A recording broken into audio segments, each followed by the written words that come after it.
Suspense.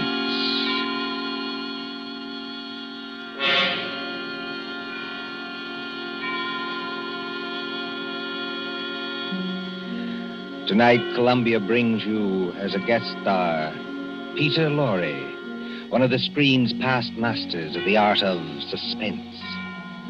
Suspense is compounded of mystery and intrigue and dangerous adventure.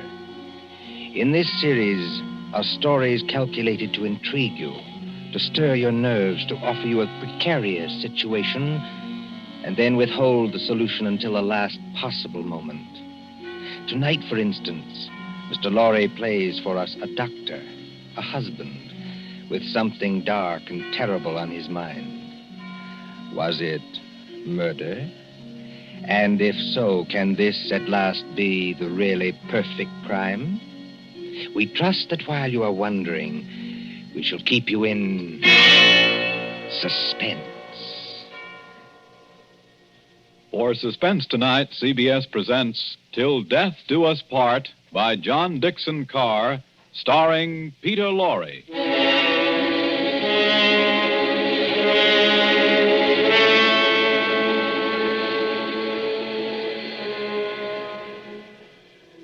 Late one night in December of 1941, a man and his wife sat beside the fire in their country cottage. This man, look at him. A professor of mathematics, stout and middle-aged, guileless as a child. In the remote corner of England where he lives with his pretty English wife, they say of him... Jolly decent fellow, you know, for a foreigner. Isn't he? Always a smile for everybody, and so polite. That's why it's such a shame about his wife and that young American. There hasn't been anything between them yet, I'm almost sure. But if the American stays here much longer... Shh, I tell you.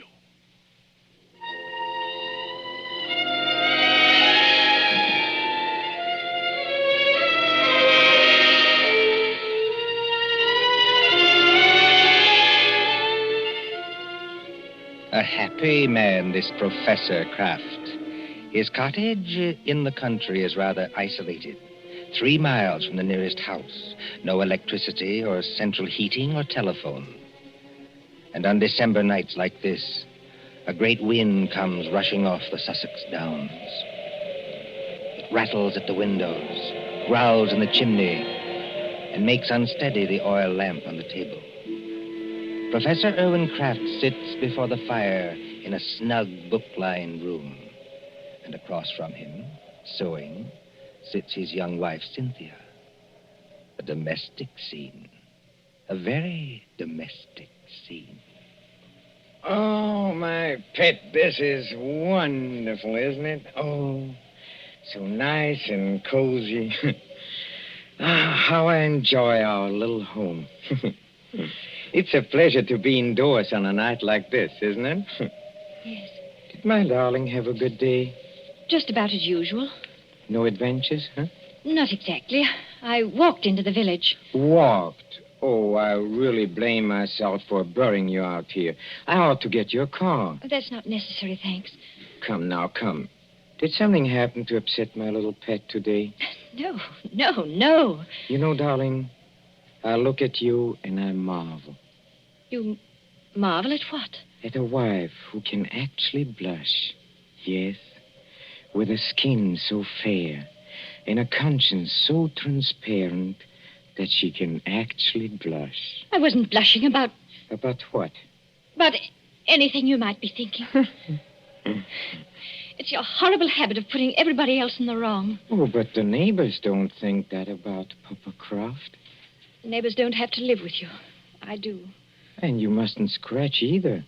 Not when we are so snug here, so cozy, and the kettle on the fire is nearly boiling, and the rum is ready, and the lemon juice, and the sugar for her medicine. Oh, and must I drink that stuff? I don't like rum. But you have a cold, darling. I haven't got a cold. Really, I haven't. Now, darling, twice today I heard you cough. Now, you are going to take your medicine, Cynthia, and take it here and now, and not offend your clumsy old husband by refusing. Why do you keep on treating me like a girl of 16? I love to treat you like that, Cynthia, because I cannot fathom your thoughts. You lock up your thoughts, and that is a dangerous English habit. You see, thoughts accumulate and won't be stifled. And sooner or later, when you least expect it... Well, look out. The kettle's boiling over. So it is. Owen, please, lift it down from there. Of course. I apologize. My darling. There. For a second, you know, you almost frightened me. Huh? I frightened you? I suppose it's foolish. Well, here we are, my dear. Here we are. Now, see, I put 2 tumblers on the coffee table. And now, a spoon in each so that the heat doesn't crack them. My dear, must you give me so much rum? Can't I have the small one? But we have to cure that cold of yours, Cynthia. Now comes the lemon juice. Yes. And now comes hot water to the top. Here we are. And 2 lumps of sugar for each of us. There you are, darling. Now let's drink up, huh? Owen, listen. I didn't hear anything. I did. It came from that cupboard over there. It sounded like your accordion. Oh, that's nonsense, darling. That's nonsense. There it is again. Well, that's only the wind. Or perhaps a rat that got into the cupboard. Owen, I'm terrified of rats. Go and kill it. Would you mind? Oh, you really sit very heavy labors, my sweet, for one of my weight. Well, if you insist, all right. Well, I'll take a good heavy poker from the fireplace. And, of course, it means a little trip to the cupboard. Owen, never mind. You haven't changed your mind, have you? It'd probably run out across the floor. Come back. Wouldn't run very far, I'm sure. Well, again, if you insist. I can't think what's the matter with me tonight. No? No, You're sure nothing upset you in the village today, huh? certainly not. How about this young American, that fledgling doctor? What's his name? Do you mean Dr. Craig? That's it, Dr. Craig. Dr. Craig. Didn't someone say he was leaving today for London and then back to the States? I believe so. That's what Lady Randolph told me. And you didn't say goodbye to him? Certainly not. Wow, that wasn't kind of you, darling. That wasn't friendly. What's the matter? Don't you like my nice hot rum drink? No. But you'll give me no peace till I do drink it. That's right, darling. That's right. Now, take it down like a good girl. I'm keeping you company. See? Oh, how pretty she looks. With her yellow hair in the firelight. And her red mouth. And her light little hands. Very pretty. Oh, there is just one other thing, Cynthia. I gave you a letter to post this afternoon. Did you post it? Yes. Registered? Yes. And did you notice to whom the letter was addressed? Everybody notices the address on an envelope. It was to some Mr. Hatherby at Market Shepherd. That's right. But I don't know who he is, if that's what you mean. Oh, Mr. Hatherby is the coroner of this district. The coroner? That's right. That's right. But is there any reason why you should be writing letters to the coroner? Well, there will be tomorrow morning. We have been just drinking poison, my love. Why do you drop your glass, darling? I don't believe you. No? This will interest you, Cynthia. You were a trained nurse, and weren't you, You see, the poison was aconite, monkshood. No. Yes, homegrown in our own little garden. You know, 1/16 of a grain has been a fatal dose. There's no telephone here. No car, not even a neighbor. Exactly, my angel. Take your hands off me. Let me get up. No, my pet. In about 5 minutes, you see, the first symptoms will come on. Symptoms? Yes. Our throats will grow dry. Our eyesight will turn dim, No. and presently we'll lose the use of our limbs. Well, there are convulsions before the end, I believe, but we won't feel them. Let me up. If you try to hit at me, Angel, you'll upset that lamp. And, well, if you upset the lamp, this cottage would go up like tinder. We don't want to burn to death, do we? Erwin, why are you doing this? Why are you doing it? Why? Do you think all Papa Kraft is blind, my pet? Huh? If I can't have you, Cynthia, nobody else is going to have you. You mean Jim Craig? So it is Jim Craig. Oh, that was nothing. My tongue slipped. A cynic would say, my dear, that your foot slipped. Do you think I don't know what happened the other night at the schoolhouse? The schoolhouse? Yes, the Market Shepherd Schoolhouse.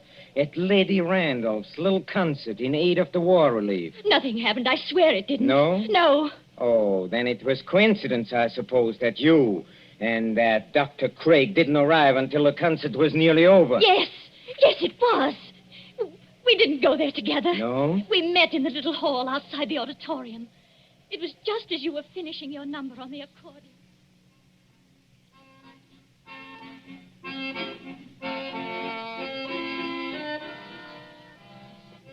Oh, I beg your pardon. It's so dark here, I almost bumped into you. Isn't that Mrs. Kraft? Yes. Good evening, Dr. Craig. We seem to be late. Very late, I'm afraid. I was detained on a case. I didn't feel like coming here at all. Oh, but just a moment before I open that door for you. Won't it look a little funny, our arriving here together? Funny? Why should it? No reason at all, only... Cynthia, listen to me. Do you know, Dr. Craig, that's the first time you've ever called me by my first name. I did want to have a word with you somehow. Of course, you've heard the news. What news? Well, on the radio for the past couple of days. Oh, we're too far out to get much news, and my husband isn't interested. He isn't interested. He isn't interested in anything but himself. I'd rather you didn't talk that way about my husband. Oh, I'm sorry. Would you push the door open a little? And in conclusion, Lady Randolph is saying something. I'm sure we've all enjoyed our friend Professor Croft's musical numbers on the accordion. And the vicar's conjuring tricks. And little Miss Linshaw's spirited recitations. It only remains for me to tell you that the collection for this little entertainment will amount to the... Well, yes, Colonel Thompson, what is it? Colonel Thompson's going across the platform in rather a hurry. Looks like an announcement of some kind. Ladies and gentlemen, your attention. We have just received some late news by the 9 o'clock bulletin. I think I can guess what it is.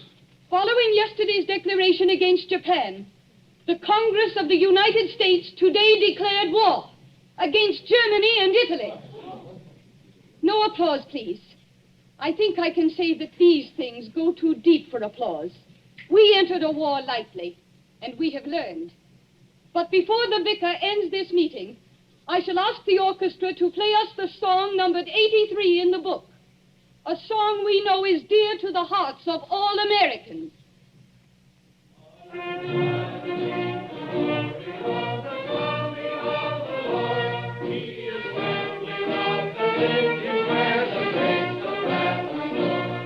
Close the door, Cynthia. Jim, this doesn't affect you. Naturally it does. You won't be leaving England. Probably in a very short time. They'll be needing doctors. But does a formal declaration of war make any difference?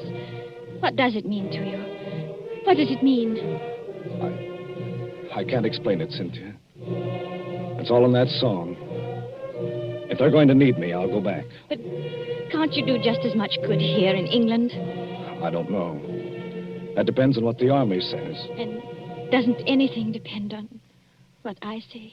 We haven't got much time, Cynthia. That crowd will be out in a minute. Yes. And we won't admit it, will we? Admit what? Admit how we feel about each other.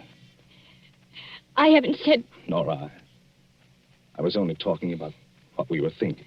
No, we won't admit it. You say you can't explain about the war. I can't explain about this. Don't try. It's better this way. Irwin's been very good to me. And he's such a childlike person. Yes.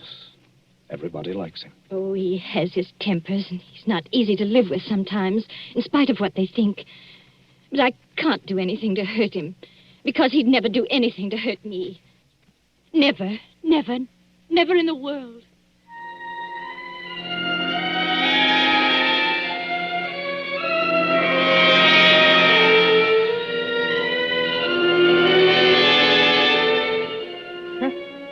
A very fair estimate of my character, too. That's exactly what I said about you. So you are in love with that fellow? I admit it now. Yes. Tell me, darling, do you feel anything yet? Feel anything? I mean, dryness? Muscular contraction of the throat?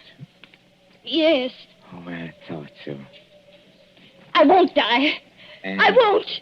And how do you propose to stop yourself? Your only chance would be to reach the village infirmary. And I'll see to it that you don't get there. But what if the poison takes you before it takes me? Then you can't stop me. But it won't, darling. You seem terribly sure of that. You see, the amount I gave you, as you perhaps noticed, was more than I gave myself. I'm going to follow you, my little pet, into the dark, where there are no Dr. Jim Craigs, but not too quickly. I shall still have most of my faculties, Cynthia, when your convulsions are already beginning. Oh. I wonder if you will. Why do you say that? Your legs don't seem any too steady. I don't know. It must be the heat of the fire, perhaps, or it's very hot in this room. Cynthia, darling, listen to me. Yes, Irwin? There is a copy of Taylor's Medical Jurisprudence there, over on the shelf there. Please get it for me. I'm afraid you'll have to get it for yourself, my dear. That is, if you can. Oh, I'll get it. Mind the lamp, Irwin. We don't want the house afire, just as you said yourself. I'll mind the lamp. Listen to me. You know, some people's systems are intolerant to poisons. They experience in minutes what ought to take hours. Does it hurt, Irwin? Does it hurt? Yes. But you'll find out soon enough, my pet. Because you'll never make 3 miles to the village. Never. You think not? I know it. And just remember, I shall be waiting. Waiting? Out in the dark and cold, where there is neither marriage nor giving in marriage. I'll be waiting for my little pet to come and join me. I shall be waiting. Irwin! Irwin! Oh, I hate you. I loathe you.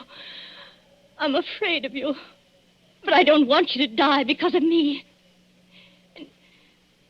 And yet, you are dead, Irwin. But I'm not going to join you. I've never prayed much, Irwin, but I'm praying now. Whatever comes over my wits and makes my senses weak, give me strength enough to get to the village. Just give me strength enough to get to the village.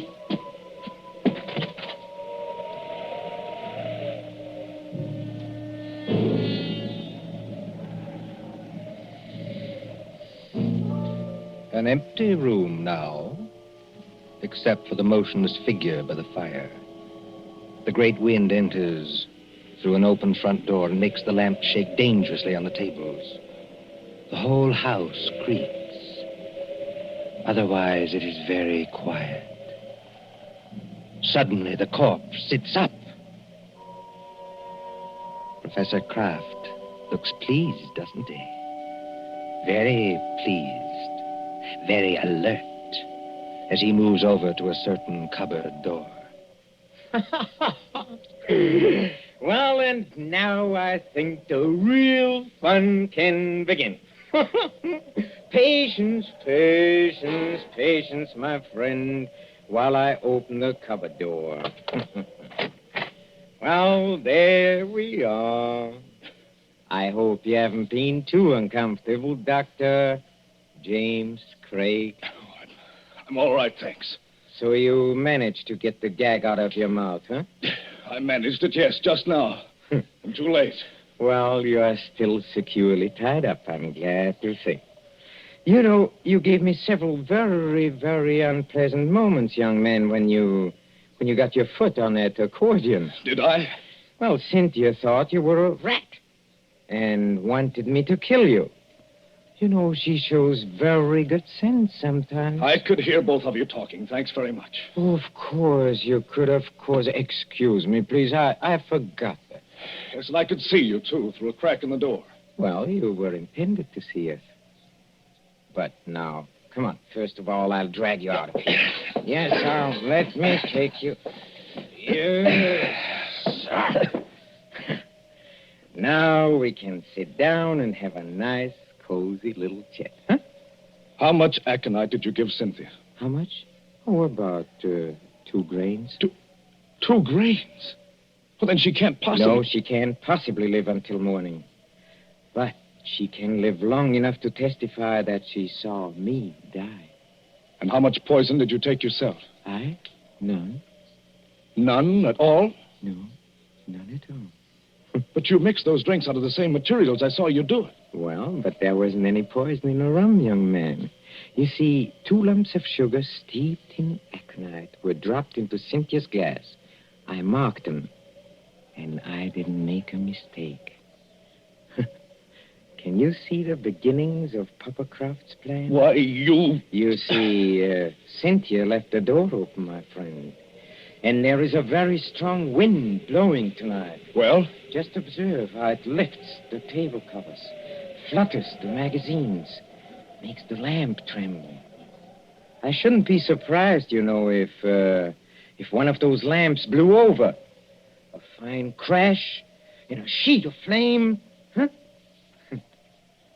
And when they come here tomorrow morning, after Cynthia's testimony and my letter to the coroner, they'll expect to find at least a few charred bones among the ruins.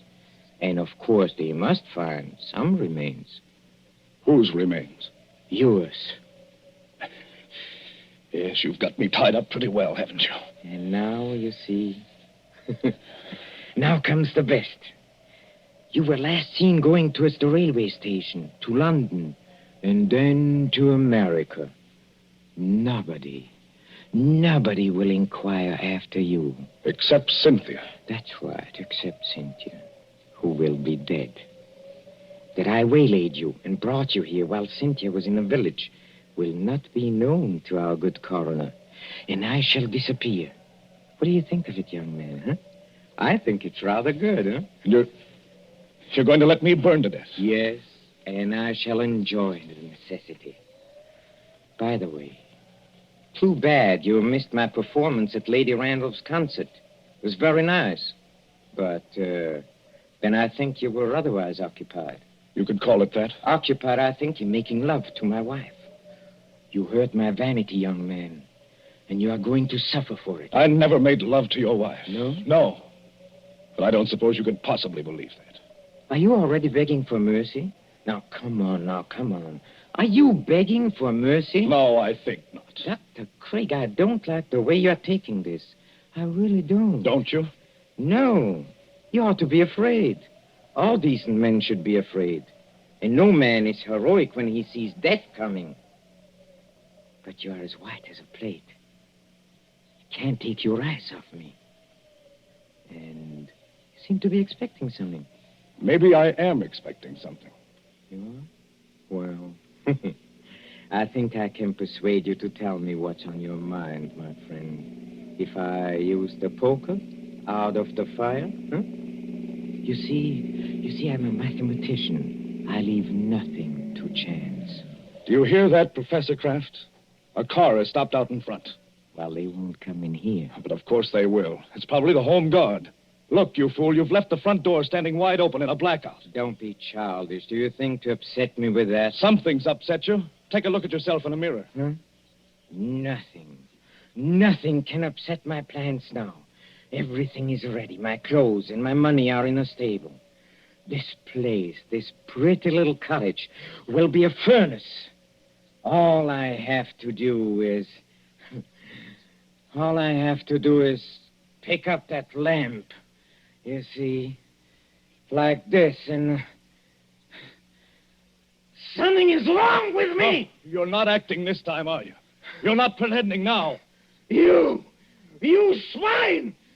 What have you done to me? I have done nothing to you. You have done something to me. I can feel it. There is sweat all over me. My throat is choking. This way, Lady Randall. Through the gate and up the path. That sounded like my wife's voice. It was Cynthia's voice. What is wrong with you? A person would think you were drunk. I'm sorry, Lady Randall. Stopping me in the road and asking to be taken to the infirmary at 80 miles an hour, and then finding there was nothing wrong with you. But it can't be. It isn't possible. Oh, but it is. You see, your plans didn't include the fact that Cynthia doesn't like rum. Remember, you poured a very large drink for her and a small one for yourself. And you filled both glasses with hot water. Oh, remember when she got you to leave her and come over to this cupboard? Yes. She changed the glasses then. You're the one who swallowed the poison, 2 grains of aconite. No. Help me. Please. Help me. Nothing on earth can save you. Help me, please. In the name of pity, please. Please help me. Nothing on earth can save you. Please. No. You won't. Then I'll show you. I'll take you with me. I'll take everybody with me. Where are you going? I'll get that lamp. I'll take you with me. Why, look at you. You can't even see. You're blind. You're staggering straight into that cupboard. I'll take you. I'll take you with me. I'll take you. Jim, what are you doing here? Come in, Cynthia. Come in and take a look at the man who died twice.